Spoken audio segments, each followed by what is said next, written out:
What's going on, guys? Bathory here, back to another video, and today I'm here to do another retrospective of the Metal Month. This time I'm going over one of the best black metal bands of all time, the almighty Bathory.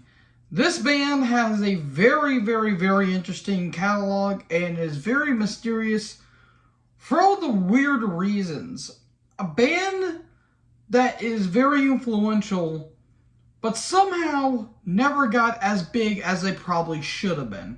I'll talk about that here in a little bit, but what a career this band has gone through, especially the lead member, the almighty Korthon. But with that out of the way, let's get into this Viking, black, thrash, weird catalog of one of the best black metal bands of all time, Bathory. This band formed in 1983 in Stockholm, Sweden by Thomas Fodersberg, aka Korthon, on guitar, bassist Fredrik Melander, aka Hanoi, and drummer and famous film director Jonas Åkerlund, who went by the one of the funniest band names I've ever heard of, Vons McBurger. That was an actual name. So Korthon claimed he got the name after visiting an old London dungeon, although that's been completely bullshit, and we know that he got the name Bathory from the song Countess Bathory by the almighty Venom. Yeah, in late 83, the Scandinavian Metal Attack compilation was circulating the globe around that time, and around that time, Korthon was part-timed with Black Mark, which was a small label company that would be ultimately responsible for releasing almost every Bathory album, except for one, which was owned by his father, aka Boss, aka Björn Forsberg. After bandmate's departure, Korthon recruited Rickard Bergman from the punk band Strömkist, I think that's how you say it, on bass, and Stefan Larsman from Absklass on drums. After recording and rehearsing a couple of tracks, we get into October 2nd, 1984, the self-titled album. Holy hell, what an album! This has a combination of Sabbath tribute of kind of doom with 70s punk oi and the classic Bathory sound of the black metal that they're going to be producing.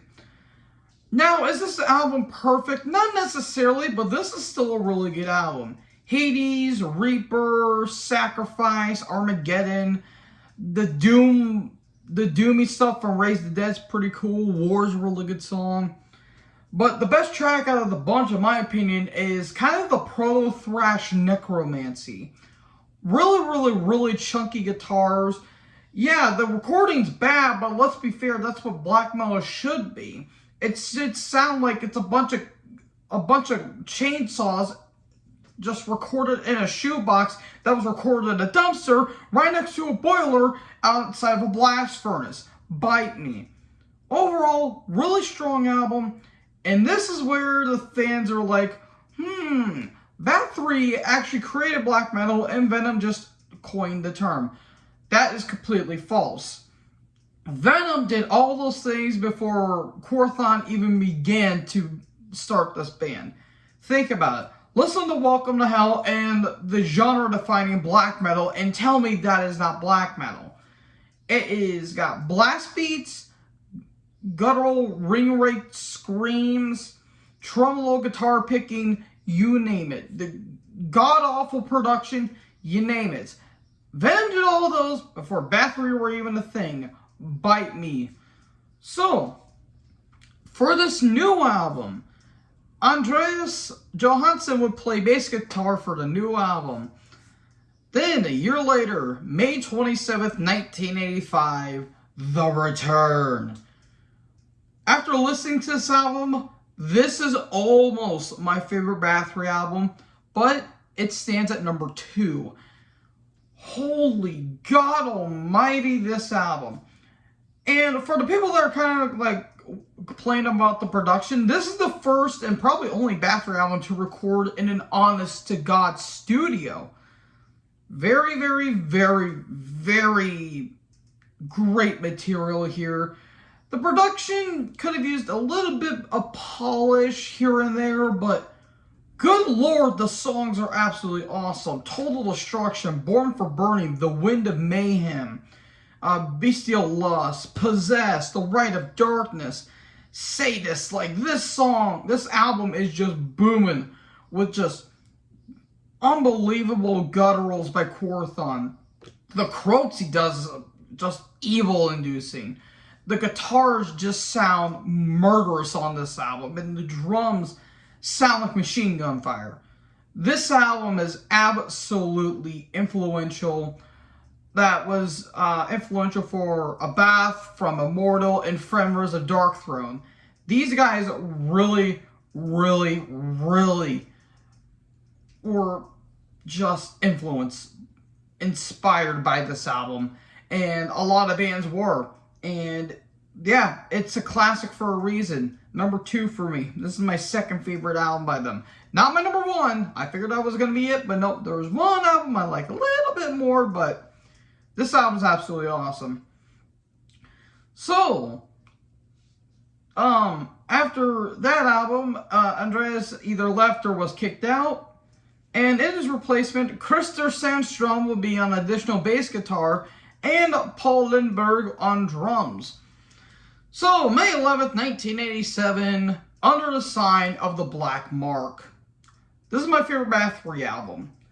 This basically is the return, but a little more dynamics and a little bit more song structure. I'm not saying that the return didn't have any of those. I'm not saying that in the slice. But to me, Under the Sign of the Black Mark is one of the best black metal albums of all time. It's in my top 5. If I was doing a top 5 black metal albums, this would be in the top 5 for sure. The songs are incredible. There's some synth work going on, which may turn some people off, but I think that really adds to the atmosphere of the album. From the opening Massacre, it's absolutely murderous. Woman of Dark Desires, which talks about Elizabeth Bathory. Call from the Grave, Equimanthor, which was covered by Dark Funeral later on. Enter the Eternal Fire of Doom, Chariots of Fire. This album is perfect in my opinion. I know Razor Fist loves The Return. That's his favorite album of all time. Razor Fist, I completely agree with that. But to me, Under the Sign is just a few pair better than The Return.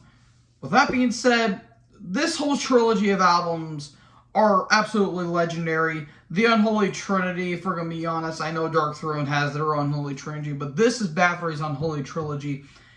And to me, the last true black metal album of the band's career, because as we will wind down, you'll realize, man, they're starting to change their sound a little bit.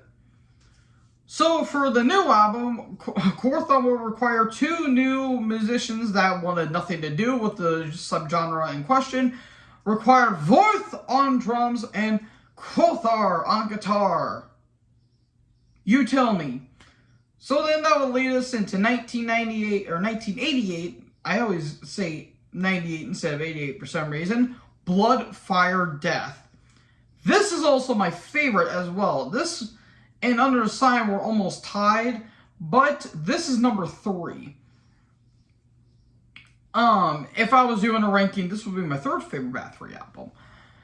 This album is amazing. It's still got the black metal tropes, a smidge bit more thrash, but you can hear the Viking metal subgenre that's going to be blooming in the next couple albums. You have a little bit of Viking in there, and it's going to be a precursor as to what's going to be happening next. But this album is absolutely awesome. The perma-classic A Fine Day to Die is one of the band's best songs, and would have been a live staple if they would have toured, but unfortunately, this band never toured. Yeah, think about that. The Golden Walls of Heaven, Pace Till Death as a thrasher, Holocaust is just insane. For all those who died, the title track, awesome album, awesome song structure, really cool dynamics with the Viking, the black metal. Doom is kind of hidden in there, but the thrash is still a little bit present too. Awesome album. Awesome album. Amazing stuff.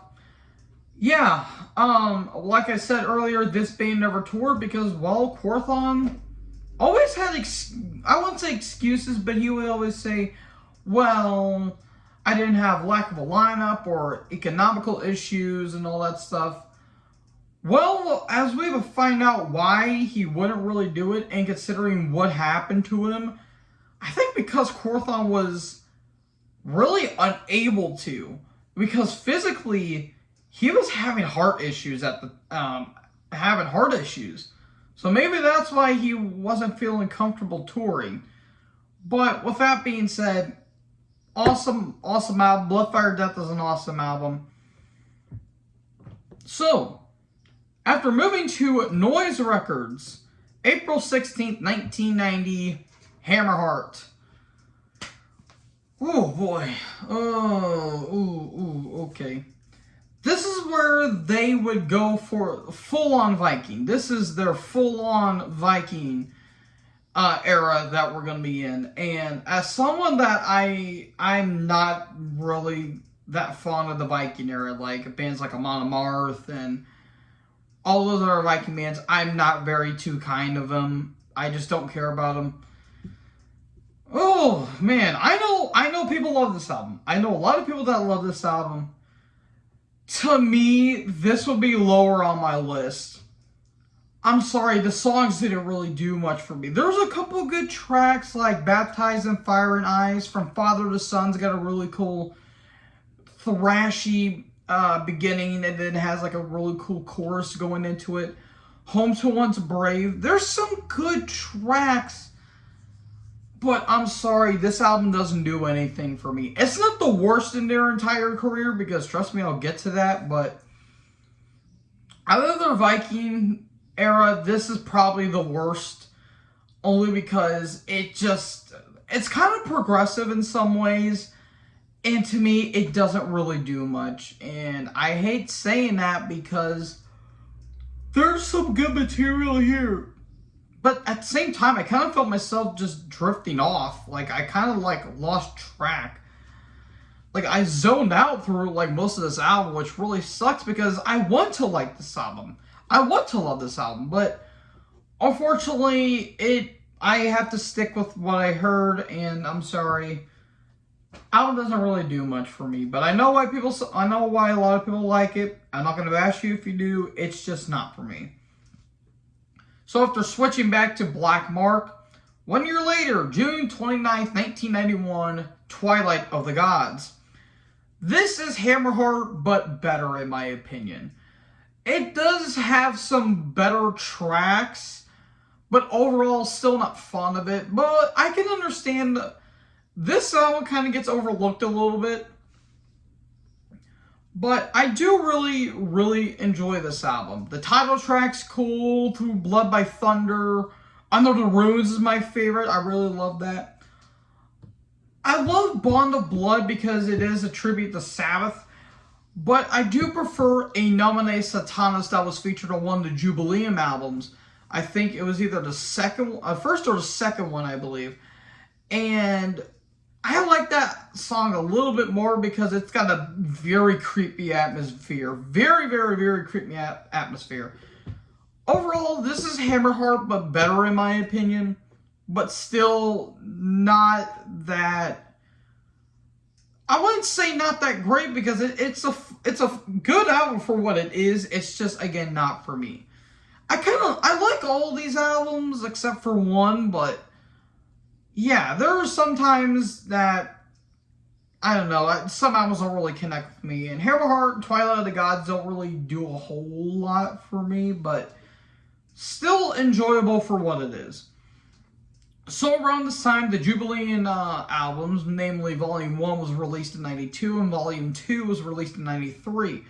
Then the following year, in 94, Quorthon made a solo album and kind of recharged his batteries, if you will, because Quorthon at this point wasn't really doing very well mentally or physically, because his mental status, he was kind of getting a little burned out by this point. So he kind of took some time off and decided to take a different approach to his Bathory material. So, November 14th, 1994, the release of Requiem. This is basically their thrash era, and they were kind of inspired because Bathory had their thrash moments in the earlier black metal days. This is full on a thrash album. I'm gonna be honest, folks, I really like this album. It's fun, but it's dumb but fun. Is it great? Not necessarily, because the production's a little bit off. The instrumentation's very sloppy. But if you turn your brain off, it's a solid, fun thrash album. Just a lot of fun tracks. Yeah, it's sometimes Quorthon sounds like he's like the mic's like all the way out here and he's trying to scream. But there's some great tracks like the title track, Prostitution, War Machine, Suffocate, Apocalypse, Blood and Soil. There's a lot of fun stuff here. The bass sounds a little bit wonky. The guitar tone's actually really crunchy on this album. And the drums sound a little scattershed, but I thought this was a fun album. But oh boy, the next album, October 17th, 1994, Octagon. Oh my lord, oh dear. Yeah, this is the worst album in their career, and this is one of the worst albums I've ever heard. It's not that the tunes themselves are bad, the production kills it. Like, there's a couple good riffs, but overall, like, what the hell was this recording? Like, the drums sound like they're being hit with trash cans outside in an alleyway. Oh, God. Like, I can't unhear the production. I've made this note before, and I'll say this for prosperity. This is the black metal equivalent of Saint Anger. Because, my God, the production. But at least Saint Anger has a couple good songs. This one really doesn't have anything going for it. I guess Sentry is pretty decent. Psychopath is okay-ish. But this album is god-awful. The production really sucks.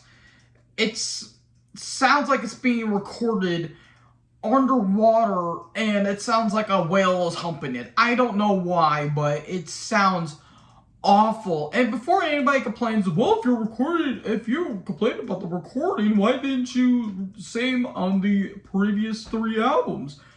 Here's the thing.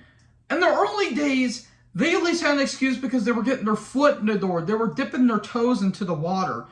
We're in the late 90s here, the mid to late 90s. God, Jesus. There's a difference between black metal and thrash. Complete difference. Black metal, it's supposed to sound ugly. You can say the same for thrash, but what the hell was this? Yeah, the worst album of their career. Not really shocking for anyone, but God damn it, this album is awful. So, after that, what the hell did I listen to experience? This next album is going to be a concept album and was recorded between Bloodfire Death and Hammerheart era. Now, the concept is actually kind of long-winded, but I'm going to try and go as fast as I can. So, the concept is about this eponymous central character is with the sole survivor of a raid by 20-clad horsemen, bearing the banner of the twin-headed beast against his village.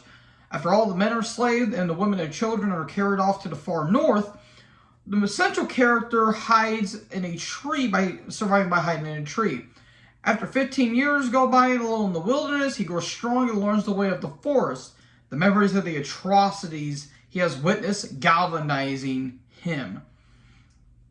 Then one day he meets an old-eyed man or a one-eyed old man, probably Odin, and he learns that he who tells him he has far seen his coming for thousands of years, and he has been chosen as champion of the gods to fight battles in the shadows beyond his world.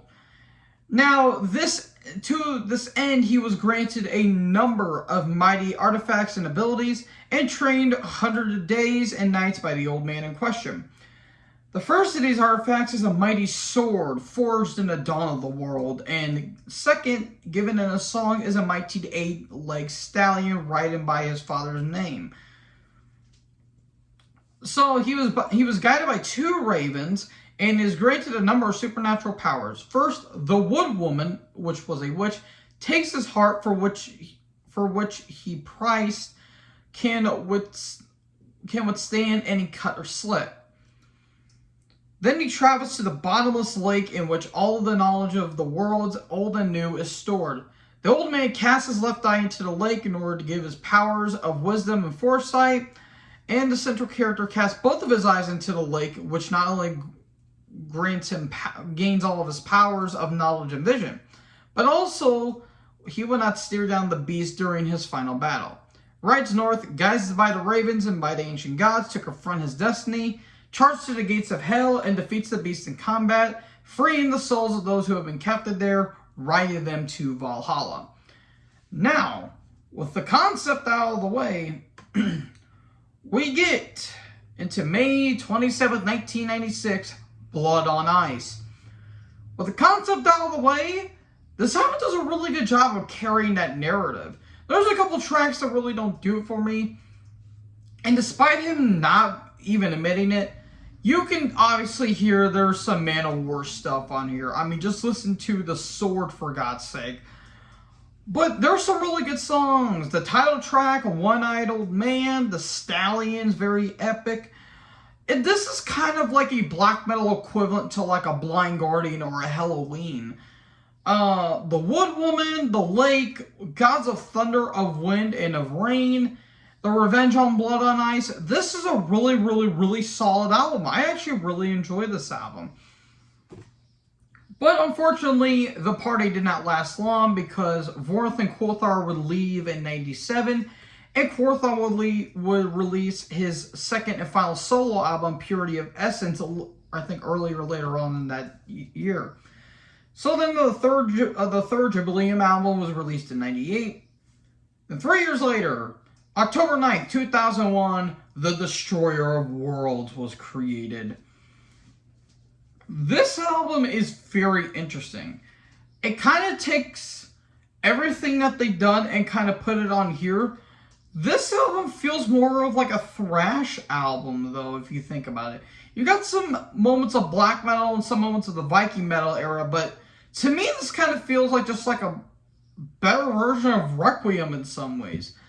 Lake of Fire, the title track, Bleeding, 109, Day of Wrath, Death from Above. This is a pretty solid album. I was a little bit disappointed by a couple of tracks because I'm like, man, this guitar tone is thick and crunchy, but the songs didn't really congeal for me. This is a really solid album. Again, another solid album. So yeah, recommended this one. So around this time, the Catalog compilation was released, and this new album was set to be one of a 4-part installment, which Quothar Raider would later deny that. So, November 18, 2002, Nordland One. This continues their Viking kind of phase.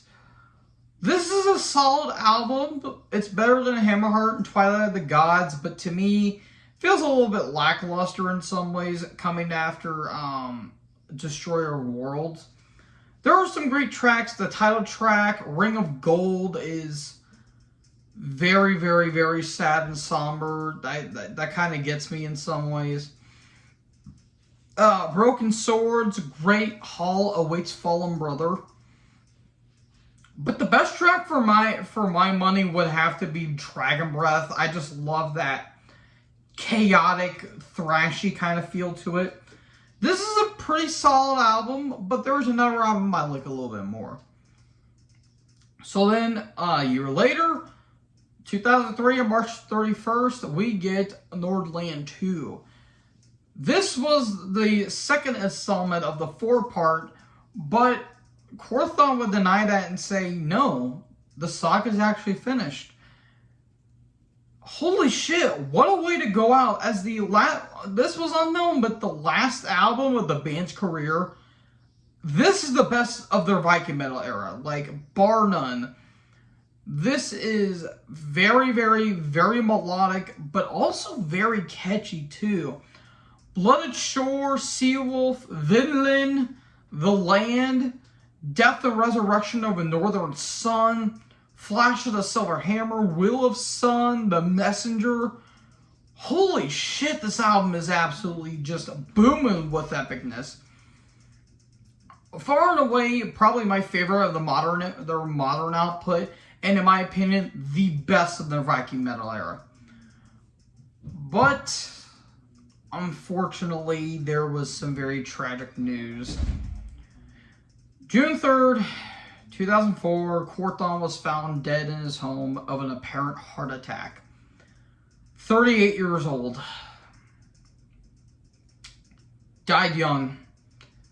And the sad part is that he had a shit more material he was going to make. And he was teasing going back to the early days, mainly the black metal phase. I mean, just look at some interviews. He was teasing that stuff. And even his death was kind of overlooked because this is also the same year that Nasum's frontman, I don't remember his name, he died in a tsunami that happened somewhere in Japan. And of course, the tragic demise of Dimebag Darrell. This was very tragic and very sudden, and it's very heartbreaking that we would never hear another Bathory album after this. And it's very sad. And later on, just about, I think in 2018, Boss would actually pass away too. And that really shook up the black metal fan base because however hypocritical Quorthon may have been, his legacy will forever be remembered as carrying a band that has influenced so many bands, and their output still being played to this day with the bands like Watain and Dark Throne, I think even Behemoth, maybe Belphegor here and there, but this band was basically the Judas Priest of black metal, where Venom helped created it, Bathory kind of perfected it. And yeah, this was a very interesting discography to listen to. So, rest in peace, Quorthon. You'll be forever be in black metal and Viking Valhalla. So, with that being said, folks, thank you guys for watching this video. What did you guys think about this retrospective? Let me know down in the comment section below. Next time, for the Metal Month retrospective, we're going to stick to the black metal. But this time, I'm talking about one of the best in the Norwegian variety. I'm talking about a band that has one of the best spirit animals in metal, Immortal. I'll talk to you guys in the next video. Make sure to like, comment, subscribe. Join the herd. Talk to you guys next video. Peace out.